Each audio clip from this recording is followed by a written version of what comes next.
Hello everyone, and welcome back to You Need This Book in Your Life, the weekly book review show in which the host's burgeoning lockdown weight gain will hopefully not distract you from the entertainment of the book reviewing.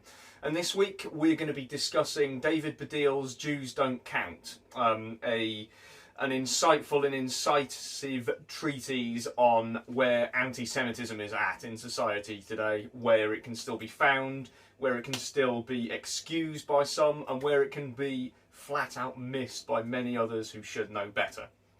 Now, one of the easiest things in the world, if you're a woolly, lovey, lefty, liberal, socialist, progressively minded person like myself, is to wander into a bookshop and purchase a book that pretty much validates everything that you already believe.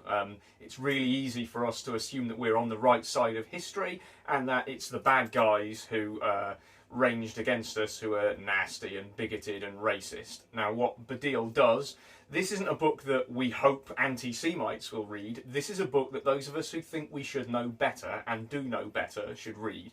Because, as Baddiel makes quite clear, anti-Semitism does exist in this kind of blind spot, and there are two things wrong with that. One is that anti-Semitism exists in a blind spot at all, and the other is that we're even comfortable discussing the idea of a blind spot in anti-racism.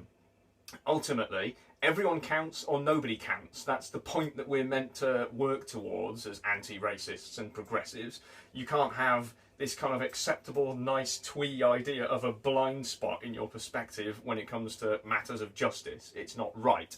So, as Baddiel says, we need to unpick that and unpack that as progressives and hold a mirror up to ourselves.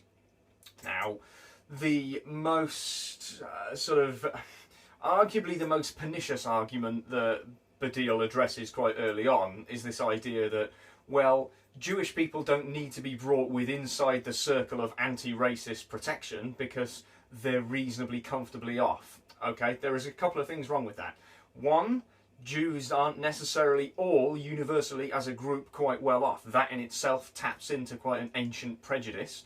And the other is that, and I don't wish to be flippant here, so I'm going to be calm as I talk about the fact that I, as a middle-class white kid, learned quite extensively about the rise of Nazism all through my school life, and that culminated in a trip to Auschwitz.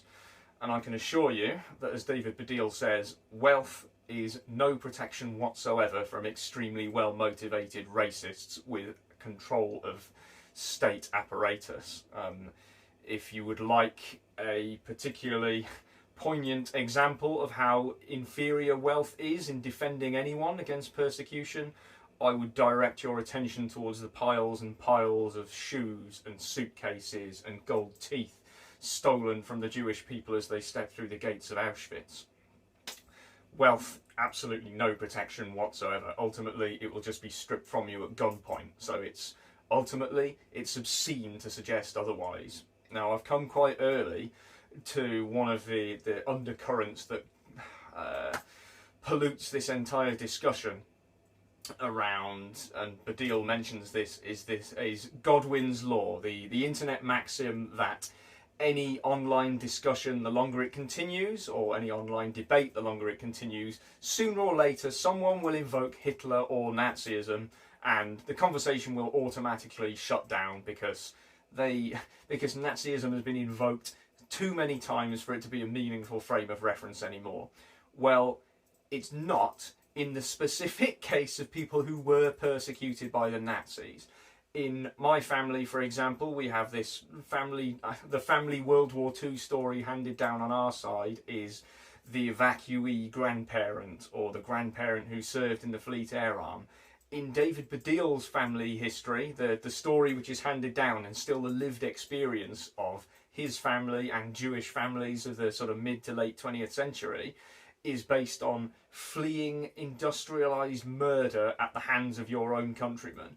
That's not theory, that's not internet discussion, that's actual lived experience of people still alive living in Britain today. So they are entitled to feel, and the word as Baddiel uses it is scared when they see anti-Semitism still being allowed to flourish. And there's this very powerful discussion in the book around what whiteness is.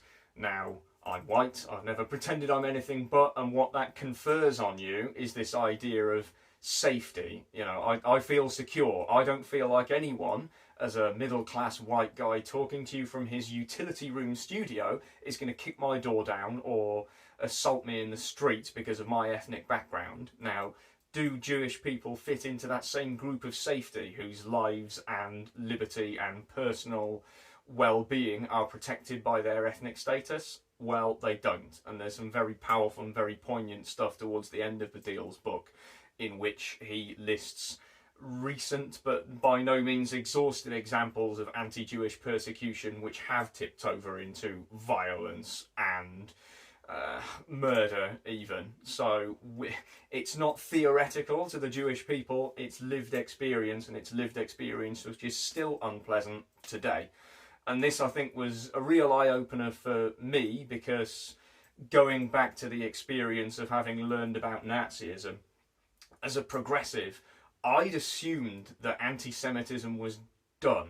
I'd assumed that it was, if not eradicated, then its credibility was absolutely and finally destroyed with the destruction of Nazi Germany. I assumed that anti-Semitism was something that existed in this kind of weird historical museum of, look at this madness that morons used to believe and promulgate. Well, unfortunately, they still do, and many of us who should know better let them get away with it as well.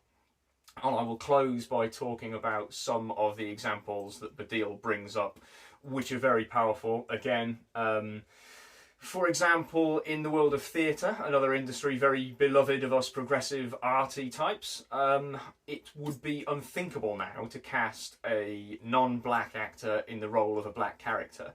It is still seen as completely normal to cast a non-Jewish actor in the role of a Jewish character. Why is that? Again, it boils down to the concept of this blind spot, this idea that Jewish people don't need robust protection in the exact same way as everyone else does, which, as Baddiel points out quite incisively, is not the case.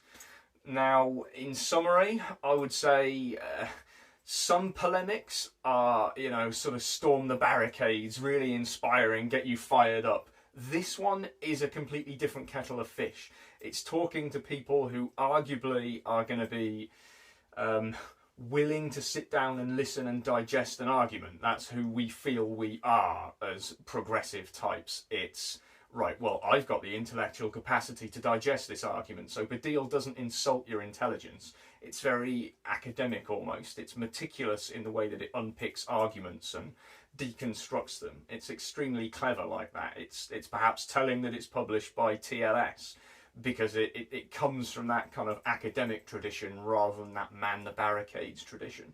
It's not hectoring, it's just helpful. Now, the question is, as always, do you need this book in your life? Well, yes, you definitely need David Baddiel's Jews Don't Count in your life. It's very cleverly written. It will make you think in ways that you hadn't thought about before. It will hold a mirror up to your own potential prejudices.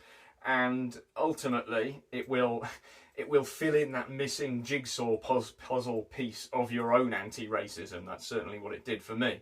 So, yes, if you're interested in buying a copy, I've put a referral link in the description below. Click on it. Next week, I will be discussing a book called Oi by a pseudonymous author called Snowball, which is a memoir of life growing up in the care system in the 60s and 70s. Very powerful, very hard-hitting, very deserving of your time and discussion. If you've enjoyed me rambling on about David Baddiel today, though, leave a like, please do subscribe, share it on your social media channels, because I could always use the exposure, and I will see you all next week at Sunday at 8 PM. Thanks very much, everyone. Cheers.